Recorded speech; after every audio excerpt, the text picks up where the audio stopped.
शरद पवारांच्या विलीनीकरणाच्या वक्तव्यावरून सुरू झालेल्या राजकारणावर बोलण्यासाठी झिरो आवरमध्ये उपस्थित आहेत राष्ट्रवादी काँग्रेस शरदचंद्र पवार पक्षाचे प्रवक्ते अंकुश काकडे। आपण आपल्या गेस्ट सेंटरला जाऊया। अंकुशजी नमस्कार, झिरो आवरमध्ये आपलं स्वागत आहे। इतकी वर्ष आपण शरद पवारांबरोबर राहिलात आणि आपण त्यांना इतक्या जवळून बघितलं। आजचं हे जे वक्तव्य आहे विलीनीकरणाचा, अनेक पक्ष विलीन होऊ शकतात काँग्रेसमध्ये, याचा नक्की काय अर्थ लावायचा? सरिता गेली 50-60 वर्ष राजकारणामध्ये सक्रिय असलेले पवार साहेब सत्तेमध्ये देखील होते, विरोधी पक्षामध्ये देखील होते आणि गेली 60-70 वर्षाचं राजकारण त्यांनी अतिशय जवळून पाहिलेलं आहे। ते ज्यावेळेला एखाद्या गोष्टीचा उल्लेख करतात किंवा वक्तव्य करतात, कारण पवार साहेबांना भविष्याची चाहूल ही अगोदरच लागलेली असते आणि ती चाहूल लागल्यानंतरच ते आपलं ते वक्तव्य करीत असतात।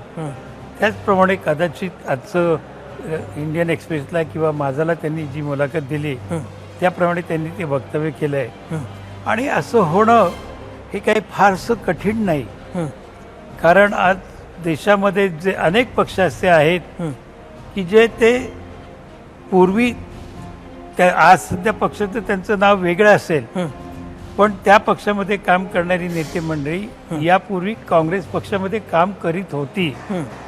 अगदी आपण उदाहरण द्यायचं झालं तर ममता बॅनर्जी यांचा तृणमूल काँग्रेस असेल, महाराष्ट्रामध्ये देखील राष्ट्रवादी काँग्रेस असेल किंवा इतर राज्यांमध्ये सुद्धा ज्या काही छोटे मोठे पक्ष आहेत, प्रादेशिक पक्ष म्हणून ते जरी काम करत असले तर ते केव्हा ना केव्हा तरी काँग्रेसमध्ये त्यांनी काम केलेलं आहे।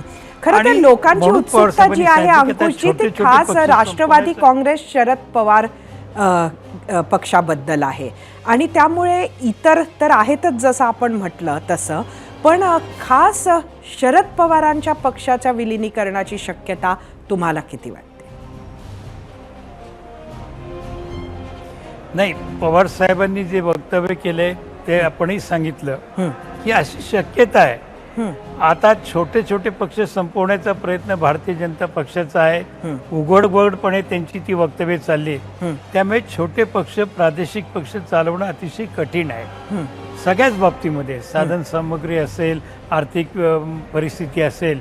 त्यामुळे कुठेतरी जे जे गांधी नेहरू विचारांचे पक्ष आहेत, कदाचित नावं त्यांची वेगळी असतील, त्यांनी एकत्र येण्याची कदाचित प्रक्रिया सुरू होईल। साहेबांनी तर स्पष्ट सांगितलं की राष्ट्रवादी काँग्रेस आणि काँग्रेस आम्हा दोन्ही पक्षांची विचारधारा एक आहे। गांधी नेहरूंच्या विचारावरती आम्ही या ठिकाणी राजकारण करतो, त्यांचे विचार आम्ही पुढे नेण्याचा प्रयत्न करतो। फुले शाहू आंबेडकर हा वारसा देखील काँग्रेसच्या पाठीमागे आहे। त्याच्यामुळे साहेबांनी हे सूचक केलंय, अर्थात निर्णयापर्यंत साहेब आजपर्यंत आलेले नाहीत।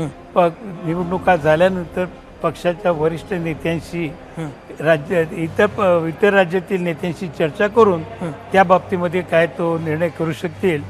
पण दोन्ही पक्षांची विचारधारा एक असल्यामुळे जर का आपल्याला भारतीय जनता पक्षाला भविष्य काळामध्ये रोखायचं असेल तर कुठेतरी एकत्र आले पाहिजे, अशा प्रकारची त्यांची भूमिका जी आहे ती माझ्यासारख्या त्यांच्याबरोबर गेली अनेक वर्ष काम करणाऱ्या कार्यकर्त्याला पटते। अर्थात साहेब किंवा साहेबांचे ज्येष्ठ सहकारी सगळे जो निर्णय घेतील त्या निर्णयाप्रमाणे आम्ही करूया। अंकुशजी, पक्षाच्या आत अशा पद्धतीची चर्चा कधी झाली आहे का, खास आपल्या पक्षापुरती मर्यादित? नाही, आजपर्यंत अशी पक्षामध्ये चर्चा कधी झाली नाही। पण ज्या वेळेला मी आता पुणे शहरामध्ये काम करतो, पुणे शहरातले काँग्रेसचे अनेक कार्यकर्ते, समावेश कार्यकर्ते हे अनेक वेळेला आमच्याशी एकत्र चर्चा करत असताना म्हणत असतात की दोन्ही काँग्रेसने आता एक आलं पाहिजे, आपण सत्तेमध्ये एकत्र येतो, आघाडी म्हणून एकत्र येतो, तेव्हा आता दोन्ही काँग्रेसने एकत्र आलं पाहिजे। पण अर्थात ते करत असताना तो काही निर्णय आमच्या स्थानिक पातळीवरती होणार नाही। काँग्रेसच्या बाबतीमध्ये देखील काँग्रेसच्या स्थानिक पातळीवरती किंवा प्रदेश पातळीवरती होण्यासारखा नाही, तो निर्णय जो व्हायचा असेल तो देश पातळीवरती नक्कीच. आणि हायकमांडकडनं देश निर्णय पातळीवरचा होऊ शकतो. निर्णय आणि करणे झालं तर- किंवा चर्चा करणे हे शरद पवारांसाठी फारसं कठीण नाही हे सुद्धा आपल्याला माहिती आहे. मात्र एक दावा आज संजय अगदी- निरुपमांनी अगदी खरं. केला जो महत्वाचा आहे. त्यात कुठेतरी ही चर्चा आधीच काँग्रेस बरोबर झाली, पण सुप्रिया सुळे यांना महाराष्ट्र प्रदेश अध्यक्ष करावं या गोष्टीमध्ये कुठेतरी ती अडकली असं त्यांनी म्हटलंय. काय तथ्य आहे? सरिता अनेक पक्ष फिरून पुन्हा शिवसेनेमध्ये आणि ते सुद्धा दुसऱ्या फुटलेल्या शिवसेनेमध्ये जाणारे संजय निरुपमच्या वक्तव्याला काय अर्थ आहे? आणि सुप्रियाताईंनी पहिल्यापासून आपलं स्पष्ट सांगितलंय की मी राज्याच्या राजकारणामध्ये मला रस नाही, देशाच्या राजकारणामध्ये, लोकसभेमध्ये किंवा राष्ट्रीय पातळीवरती काम करण्यामध्ये मला रस आहे. त्यामुळे कुठेतरी महाराष्ट्र प्रदेशचं अध्यक्षपद घेणं हे आणि त्याच्यावरती ते अडलं हे सपशेल खोटं आहे. तुम्ही संजय निरुपम यापूर्वी का बोलले नाहीत? आणि ज्यांना काँग्रेस पक्षांनी 6 वर्षासाठी बाहेर काढलेलं आहे त्यांच्या मताला आपण काय किंमत देत आहे? काही अर्थ नाही संजय निरुपमच्या या वक्तव्याला. आणि ताईंनी स्पष्ट सांगितलेलं आहे की मला राज्याच्या राजकारणामध्ये कुठलाही रस नाही. केंद्रामध्ये लोकसभेमध्ये मी माझं महाराष्ट्राचं, पुणे जिल्ह्याचं, बारामतीचं प्रतिनिधित्व करणार. आणि अशा कुठल्या या गोष्टी कुठे आटी टाकून होत नसतात की बाबा आम्हाला हे द्या तुम्हाला ते द्या. जर दोन्ही पक्षाची विचारधारा एक आहे तर हे विचारधारा एकत्र येण्यासाठी त्याच्यामध्ये पवार साहेब जो सहकार्यांशी बघून निर्णय घेतील तोच आम्हाला मान्य राहणार आहे. त्याच्यामुळे निरुपमच्या या वक्तव्याला फारशी किंमत आम्ही देत नाही. अंकुशजी, एक अजून असं वाटतं की शरद पवारांसारखे जे राजकीय नेते आहेत, एवढ्या अनुभवाचे दिग्गज नेते, ते एखादं वक्तव्य करतात, तेही ऐन निवडणुकीत, त्याचं टायमिंग सुद्धा अत्यंत महत्त्वाचं असतं. हे वक्तव्य आजच्या घडीला निवडणुकीच्या मध्ये करणं तुम्ही कसं बघता? नाही, पवार साहेब कोणतं वक्तव्य आपण म्हणाल ते खरं आहे की पवार साहेब अचूक टायमिंग साधत असतात. अर्थात त्यांच्या डोक्यामध्ये काय आहे किंवा त्यांची भविष्याची वाटचाल काय आहे हे मला सुद्धा म्हणजे माझ्यासारख्या कार्यकर्त्याला सुद्धा काही समजू शकत नाही.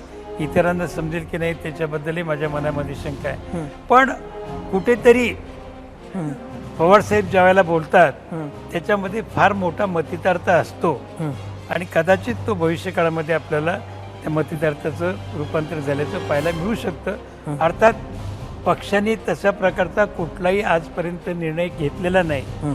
आज देखील आम्ही सकाळी नगर जिल्ह्याच्या दौऱ्यावरती साहेबांबरोबर आहे. श्रीगोंद्याला आमची एक सभा झाली, शिरूरला झाली आणि आता सुद्धा नगरमध्ये सभा चालू आहे. आपल्या 0 अवरसाठी मी या ठिकाणी आलो. थोडीशी आमची साहेबांबरोबर चर्चा देखील झाली. खरं तर हा जो मतितार्थ आहे तो आपल्याला विधानसभेच्या आधी कळण्याची शक्यता किती आहे?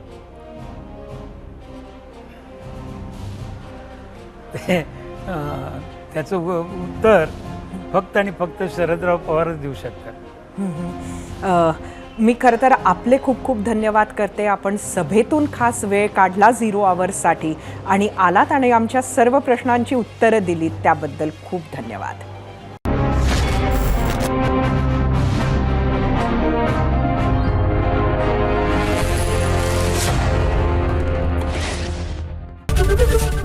एबीपी माझा, उघडा डोळे बघा नीट.